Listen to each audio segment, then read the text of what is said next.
It is with profound sadness that we find ourselves undergoing yet another trial as a society. In the midst of incessant rains and an impeachment trial, we now find ourselves investigating the latest tragedy in Zamboanga City. Once again, it involves students. Once again, it involves firearms.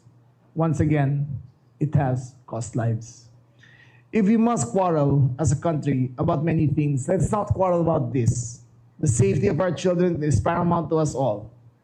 The children know few things about politics. They still have to discover and discern right from wrong. What is confounding is the cruelty of the crime. It is one of the few times where everyone is a victim. The shooter, grade A student, whoever young and troubled he may have been, is himself a victim of what I believe are video games inhabited by actors who induce terror, influencing young and infallible minds. The students, security guards, and others who were injured have no sin except being at the wrong place at the wrong time. We have much to do as a department. We have much to do as a country. As a department, the safety of everyone is paramount.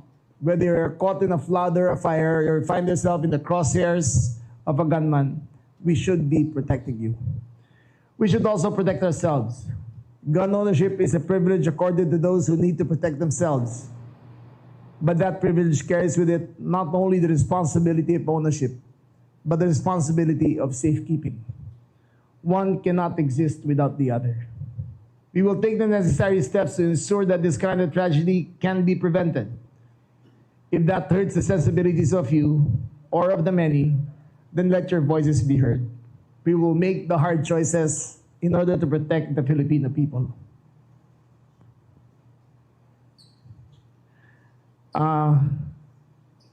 The social contract holds, the country will remain safe, and that is our duty. I call upon Congress to enact laws that will penalize gun owners for the non-safe keeping of their weapons. Sa dalawang nakaraan na shooting sa mga eskwelahan, pareho siyang government-owned, government-issued firearms to qualified personnel. Ngunit, sa parehong bagay ay hindi inalagaan yung mga baril. Ang penalty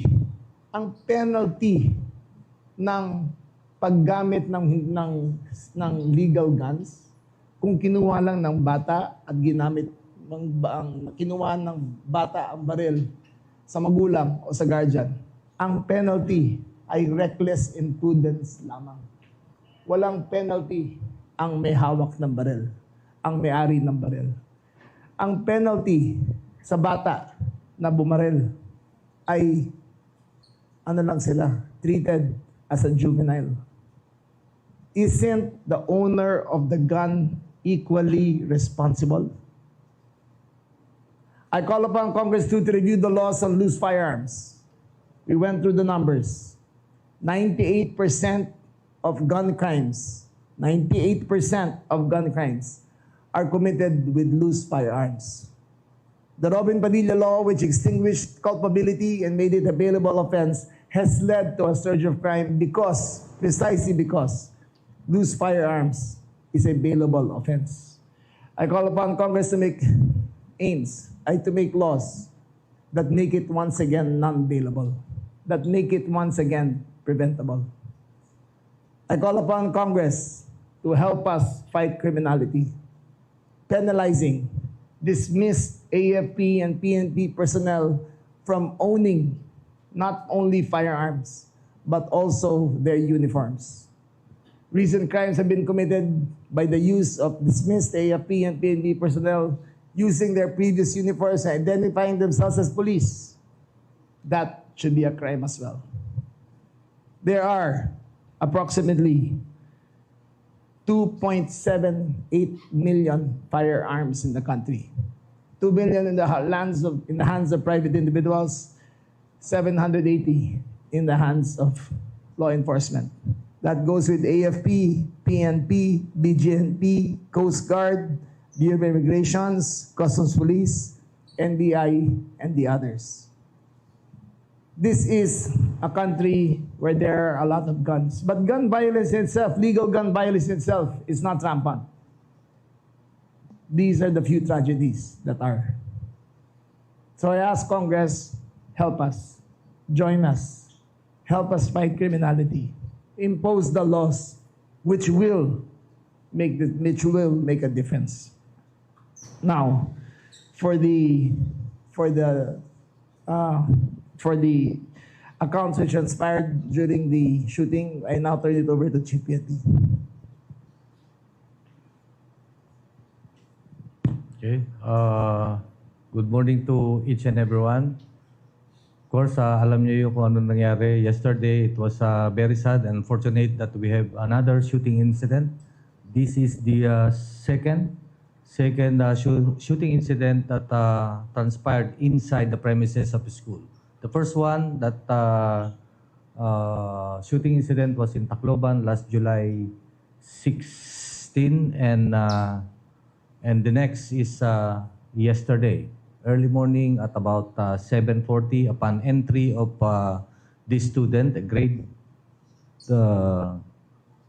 5 student, coming from school with two firearms fired at the building inside the building of that school.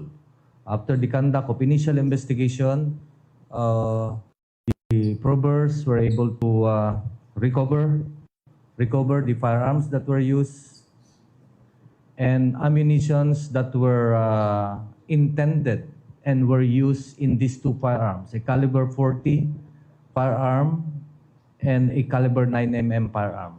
It appears that there are three firearms, and in some social media there were insinuations or items that were seen or posted na appearing to be firearm.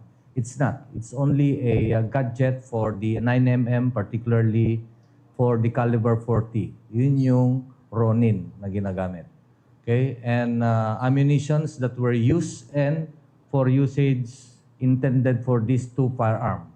Also recovered were the cellular phone and other effects. Especially, we need to investigate further the content of this cell phone, because the cell phone that were recovered were used in having this incident seen or naka-live stream siya.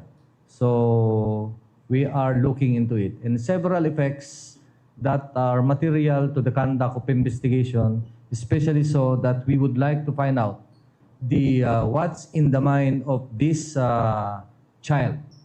Having a firearm, shooting at his fellow students, his fellow minors, at kung bakit ginawa niya yon. And the PNP will be investigating all of this, such that as what our SILG will help in further making an action plan in order to make this community as a whole, and particularly the campuses or campus area, be safe. Lalong-lalo na nandito ang ating mga minors na ating mga anak at ating mga kapitbahay. And this will also pave the way for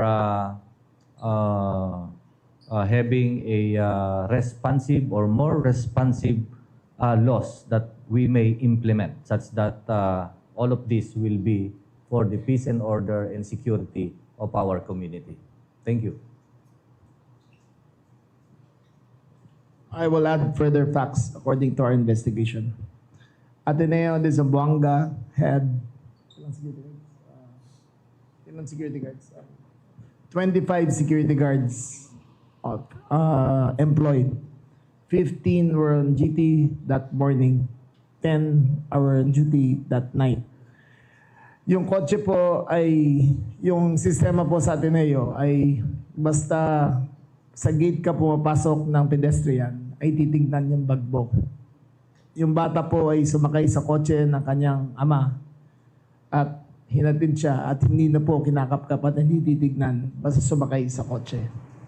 Yung bata po ay dumiretso, bumaba, sa basement at tuloy-tuloy umakyat. Nakita rin po na ang bata po ay nag-live stream to a website called watchpeopledie.com. So, it gives us a scenario na sa kanyang intent ay mapakita sa mundo ang kanyang ginagawa. Furthermore, ang version na ginagamit niya o yung pamamaraan na ginagamit niya ay parang video game, first-person shooter.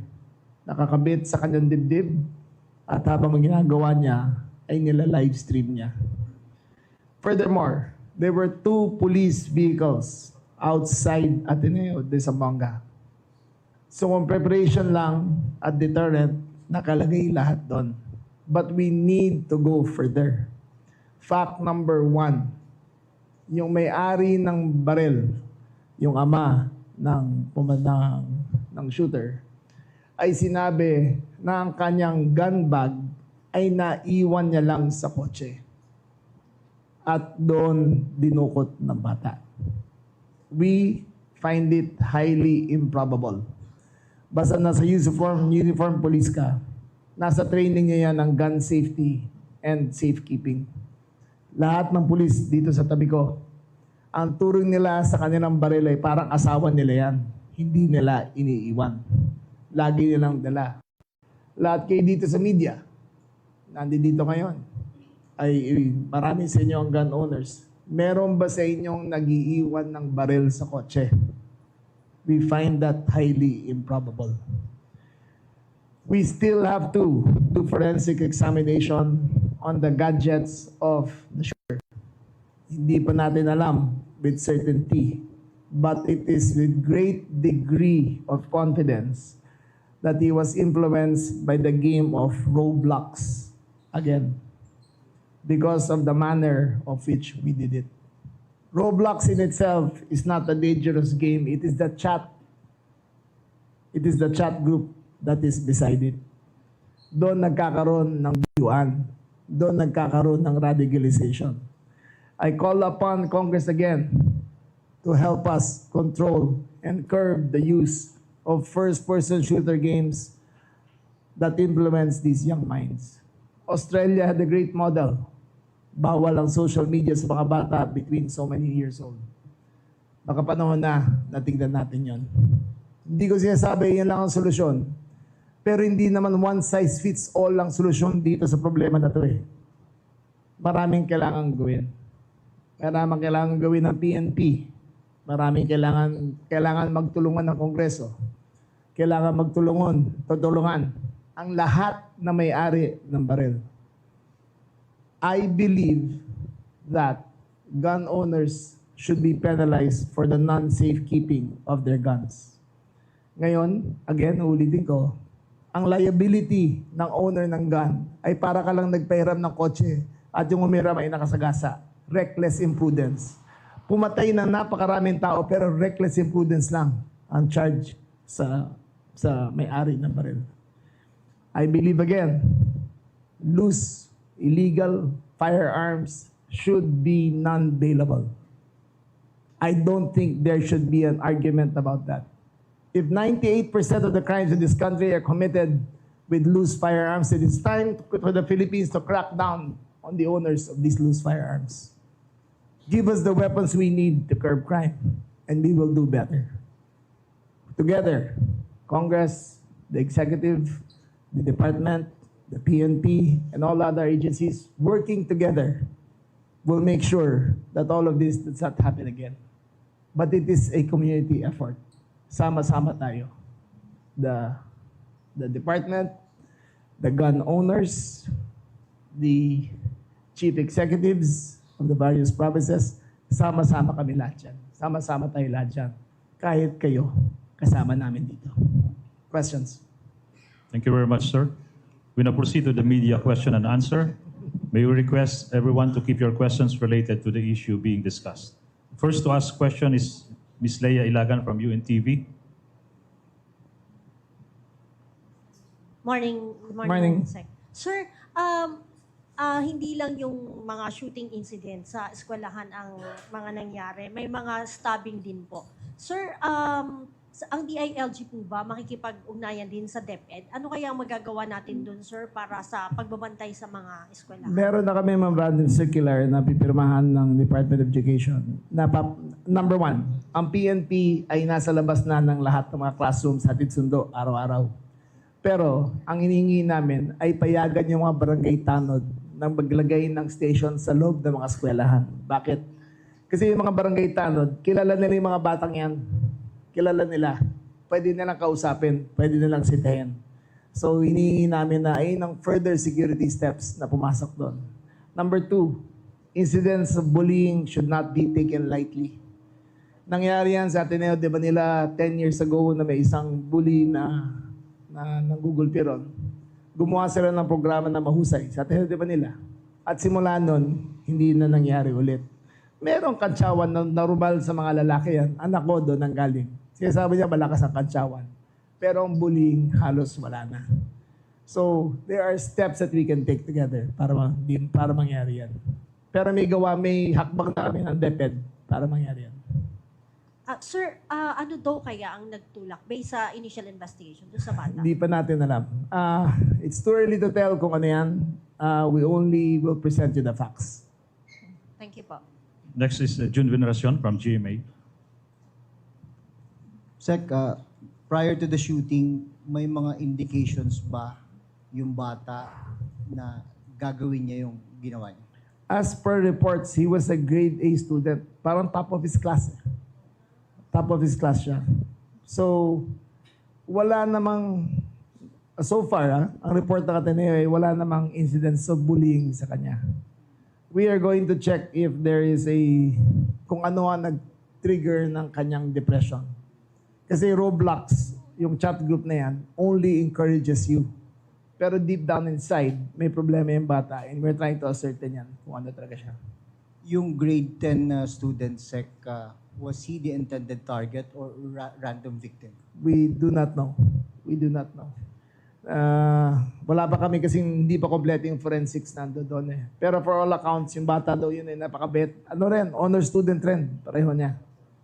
Parang lahat ng biktima, wrong place at the wrong time. Ano nangyari? Thank you, sir. Alfred Dalizon from People's Journal to be followed by Edniel Parosa ng DZRH. Morning, Mr. Secretary. Sir, pwede ba namin malaman ilang bala ang pinutok nung bata and how many live ammunition ang nakuha na pwede pa niyang magamit para mamaril pa ng iba before he killed himself? Okay.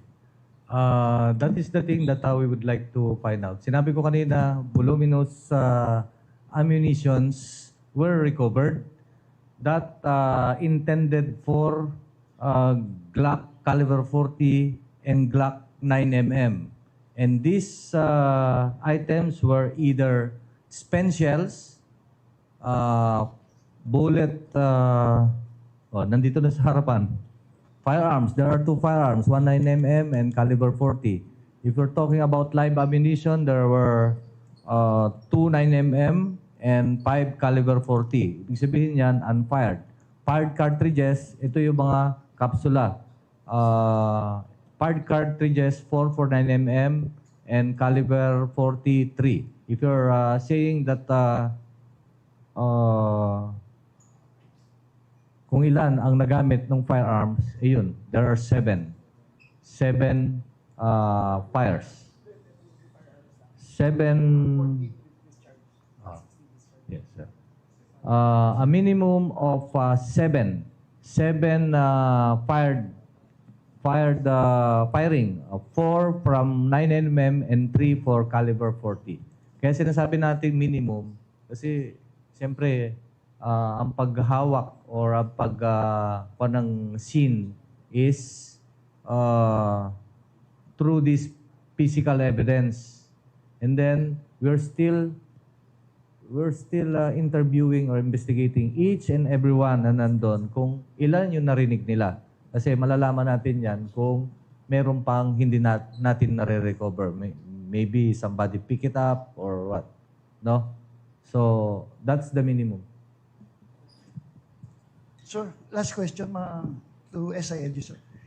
Sir, pangatlo na po to, na yung sa Tacloban, baril ng Andy, merong nakuhang sa Region 12, student, may dalang baril ng kapatid na army. That's right. And this time, tatay naman, baril niya. That's it.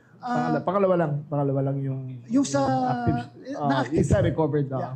Pero how are you addressing this problem, sir? Yung negligence. That is ng exactly mga law what I'm enforcement. saying. The law has to be stronger.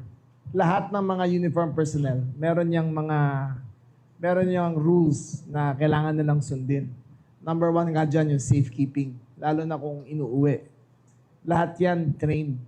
But you are talking about over 700,000 gun, yung legal gun owners ng uniform personnel, AFP and PNP, Coast Guard and BI. 700,000 yan. These two are too many. Despite the large number, it's a small percentage. Sobra na ang nangyari. So we will revisit and we will retrain and we will reiterate their responsibility. Ang frustrating dito, talaga para sa akin, ang responsibility nila ay hindi akma sa krimen na nangyari. Dapat dyan, equally responsible ang gun owner. Again, I want to work with Congress para matapos na to. Para bigyan ng ngipin ng batas for legal and especially illegal firearms.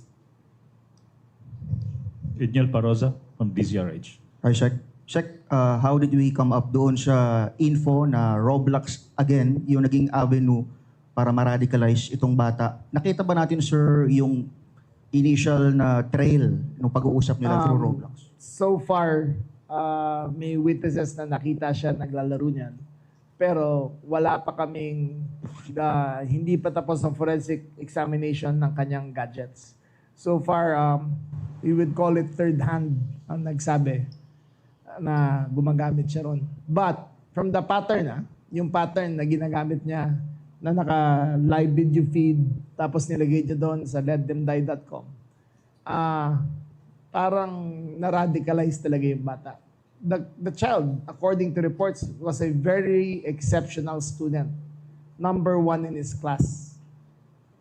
So, never had behavioral problems.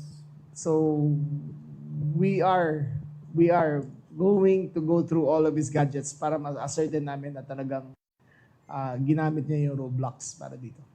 Sir, yung bago ngayon sa kaso na to, lumalabas na may isa pang platform aside from Facebook na pinag-livean siya, yung website na Watch People Die. Anong motibo, bakit kailangan i-live stream doon, sir? Anong initial info natin? We cannot tell. Again, sa tingin ko lang, ni-recreate niya yung scenario na nakikita niya sa video games sa real life. So that's the only realistic na nakikita natin. And sorry, sir, tama ba na itong website ng Watch People Die, may mga, sino yung audience pala rito, sir? Hindi ko rin alam. First time I heard of it, na lumabas lang sa report namin. Ang kausap niya kasi matanda na, hindi naman ako nag-video games kaya hindi ko alam yung mga ganyan But we will examine further kung ano talaga yun. Thank you, sir. Thank you, sir. Karen de Guzman from ABS-CBN. Morning, Sec. Sec, yung naging palaisipan talaga kung paano po napasok yung mga firearms na apparently ay hindi po na-check doon sa loob ng sasakyan. Dahil nangyari po ito sa school, meron din po bang liability yung teacher at yung guard na nandun sa school? Again, wala. As of now, wala. Ang kailangan na napalitan yung protocol. Kasi yung protocol nila, lahat ng mga private schools, pag kotse dumadaan, hindi na titignan. Pag pumapasok sa pedestrian gate, titignan. Gano'n rin naman yung mga public schools natin Kasi titignan sila ng mga tanod, yung mga pulis ando doon.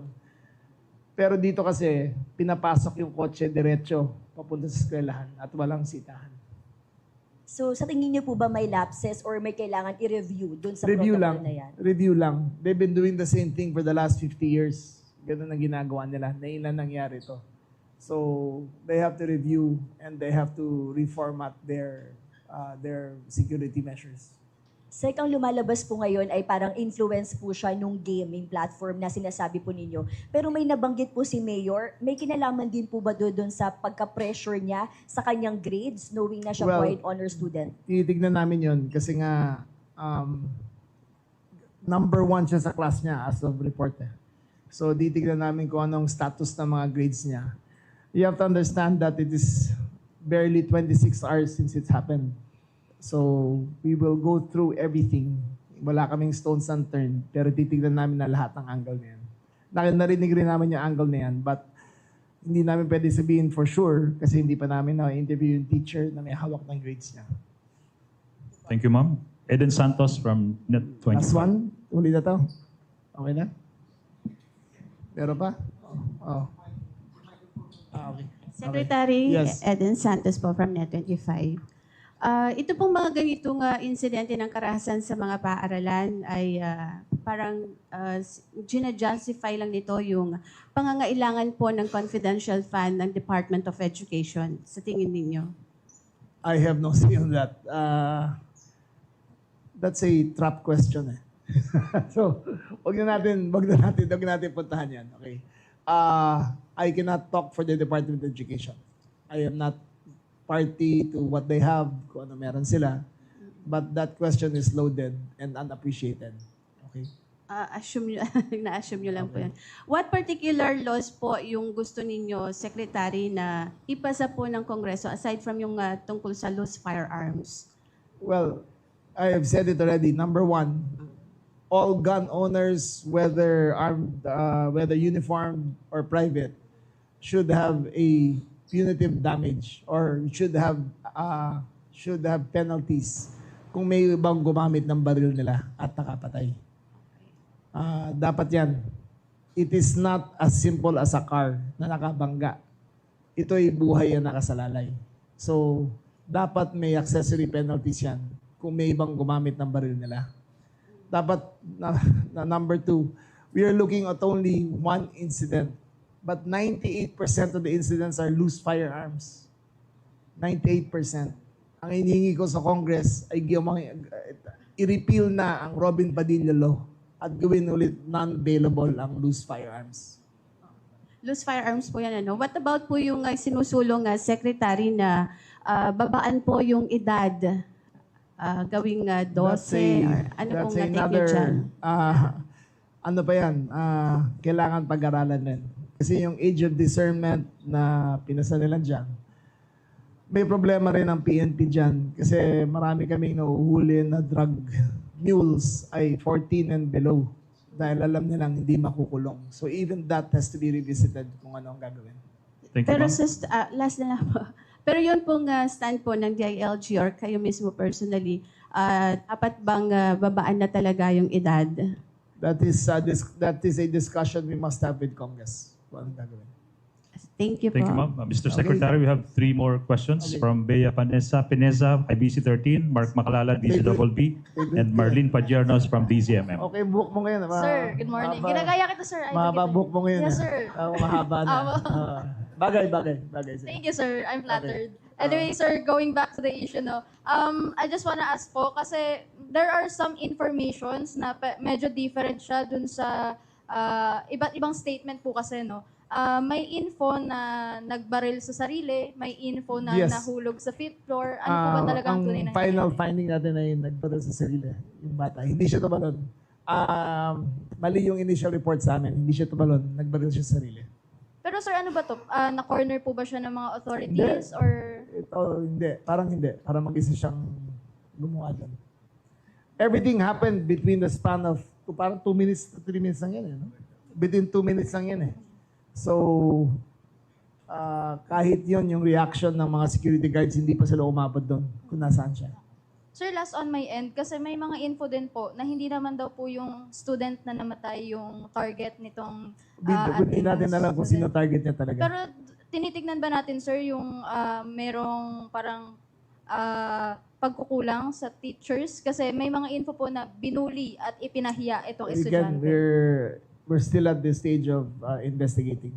Hindi pa natin alam kung nabully siya, kung grade siya, we still have to go through all the records para malaman lahat yan. Pero isasama natin, sir, yung mga school staffs and Yes, such. everyone. Pupunta kami sa Buanga bukas ng umaga ni Chief to personally oversee the investigation para makita lahat yan. Thank you, Secretary. Okay. Thank you po.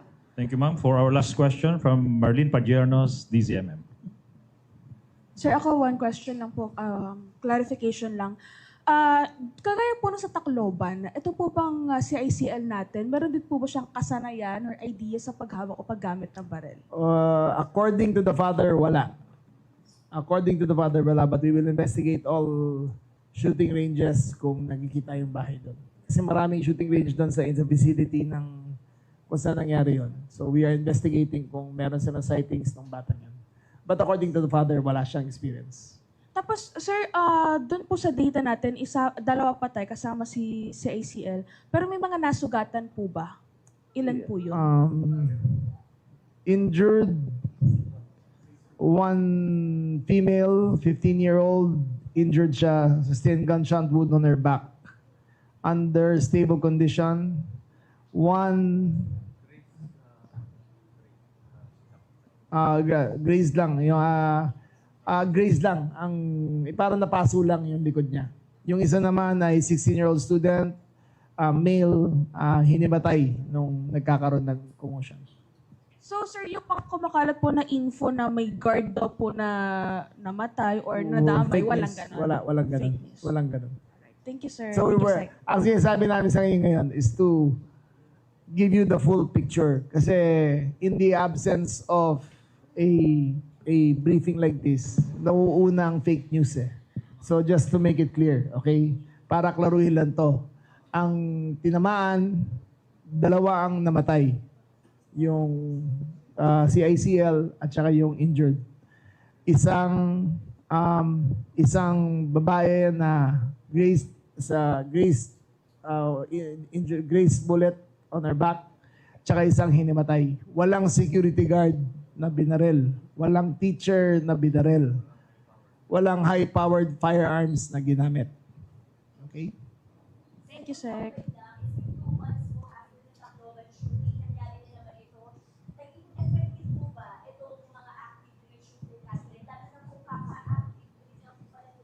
Yes. Lahat kaka-active drill lang ha, kaya it could have been worse. But again, ang hirap magsalita ng ganyan eh. Everyone is still mourning and everyone is still in shock. We are picking up the pieces of what happened. To ask us kung ano naging effect o hindi is unfair to us and unfair to the parents. Parents ng namatayan at parents ng pumatay. It is unfair to them to put them in that spotlight. So, wag natin puntahan yan.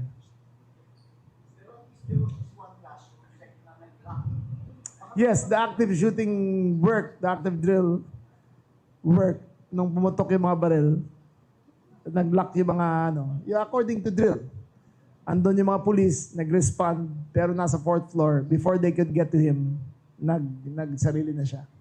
So, yes, it's fair to say that everyone practiced protocols. It is fair to say that everyone who was there, yung dapat doon, yung police na doon, security guards na doon. I just don't want to, I am filled with compassion to everyone, to the victims, not only to those who were shot, but to the entire Ateneo community and all parents in the country. Sino bang hindi maawa dito? Everyone is now doubting. Wag ho kayong matakot. Andito po ang PNP. We will keep you safe. We will do everything. Pero kailangan nito to whole of nation approach. Kailangan namin ng Congress. Kailangan namin ng mga tao. Everyone has to learn from this experience. Sir, listen.